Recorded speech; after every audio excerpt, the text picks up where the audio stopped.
Good morning everyone. मैं आपकी commerce teacher Sonam Patel आपको चैप्टर समझा रही हूँ 9th का 2 दोहरा लेखा प्रणाली के तात्विक सिद्धांत एवं व्यवहार। अब देखिए ये आपके अध्याय की रूपरेखा है। दोहरा लेखा प्रणाली का जन्म, सिद्धांत, गुणदोष, वैज्ञानिक एवं सर्वश्रेष्ठ है दोहरा लेखा प्रणाली के विभाग। ठीक है, तो अब हम बात करते हैं दोहरा लेखा प्रणाली का जन्म कैसे हुआ। तो दोहरा लेखा प्रणाली का जन्म या प्रादुर्भाव और देखते हैं तो वर्तमान में बही खाते की अनेक प्रणालियाँ प्रचलित हैं। ठीक है, परंतु इनमें से सबसे अधिक प्रचलित सरल तथा वैज्ञानिक पद्धति है दोहरा लेखा प्रणाली, यानी कि इसको हम बोलते हैं इंग्लिश में डबल एंट्री सिस्टम। ओके, तो देखिए ये सबसे ज़्यादा प्रचलित है हमारी दोहरा लेखा प्रणाली और इस प्रणाली के जन्मदाता हैं इटली के लूकस पैसियोली। ठीक है, लूकस पैसियोली हम नाम ध्यान रखेंगे, दोहरा लेखा प्रणाली के जन्मदाता हैं जो कि इटली के हैं, जिन्होंने 1494 में डी कंप्यूट्स ऑफ स्क्रिप्ट्स नामक पुस्तक प्रकाशित करके इस प्रणाली को क्या किया था, प्रारंभ किया था। ठीक है, तो अपने गुणों तथा विशेषताओं के कारण आज छोटे पैमाने वाले व्यापार से लेकर बड़े पैमाने पर संगठित मिश्रित पूंजी वाली कंपनियां तक भी अपना हिसाब किताब रखने के लिए दोहरा लेखा प्रणाली को अपनाती हैं। ठीक, इसके बाद इसमें अनेक परिवर्तन किए गए। दोहरा लेखा प्रणाली का वर्तमान स्वरूप अनेक परिवर्तनों तथा सुधार का ही परिणाम है।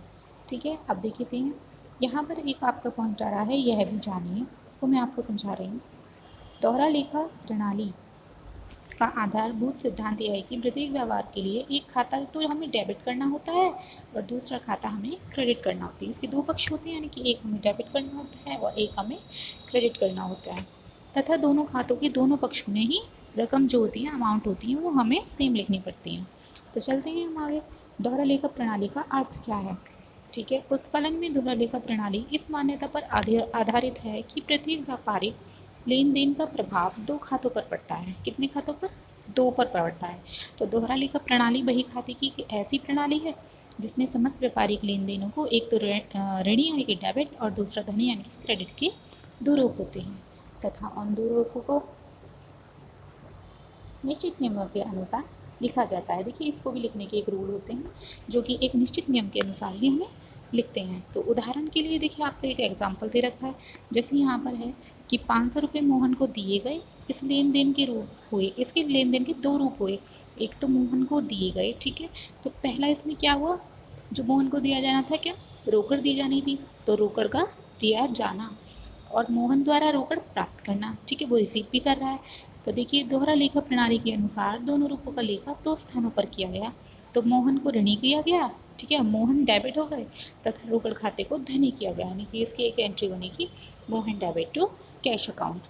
तो अब हम इसकी परिभाषा, एक शॉर्ट परिभाषा देख लेते हैं जो कि यहाँ पर J.R. पार्टली वाई के शब्दों में देखते हैं कि प्रत्येक व्यापारिक लेन देन के दो पहलू होते हैं और वो दो खातों की विभिन्न दिशाओं को प्रभावित करते हैं। ठीक है, अभी जैसे हमने आपको ऊपर बताया था कि डेबिट होता है और एक हमारा क्रेडिट होता है, तो इसलिए यदि प्रत्येक व्यवहार का पूर्ण लेखा कर रखना है तो आवश्यक होगा कि एक खाते को तो डेबिट किया जाए और दूसरे को क्रेडिट किया जाए। ठीक, तो इस प्रणाली का नाम क्या है, दोहरा लेखा प्रणाली। अब देखिए यहाँ पर काफ़ी सारे हमारे विद्वान दिए गए हैं जिनकी यहाँ पर परिभाषा हैं, आप इनको देख लेना। और सेम हमारी यहाँ पर एक बड़ी अच्छी परिभाषा है, ये वाली जो आपको मैं लास्ट में यहाँ शो कर रही हूँ, इसको आप पढ़ लीजिए, सेम वही है इसमें। फिर भी मैं आपको एक बार समझा देती हूँ कि दोहरा लेखा प्रणाली का आशय लेखा क्रम उस प्रणाली विशेष से है जिसके अंतर्गत प्रत्येक लेन देन के दो रूप में से एक को तो ऋणी और दूसरे को धनी कर दिया जाता है, जो कि एक निश्चित नियम के आधार पर किया जाता है। ठीक, तो आज मैंने आपको इतना पढ़ाया है, इसमें कोई डाउट होता है तो आप मेरे से पूछ सकते हैं। ओके।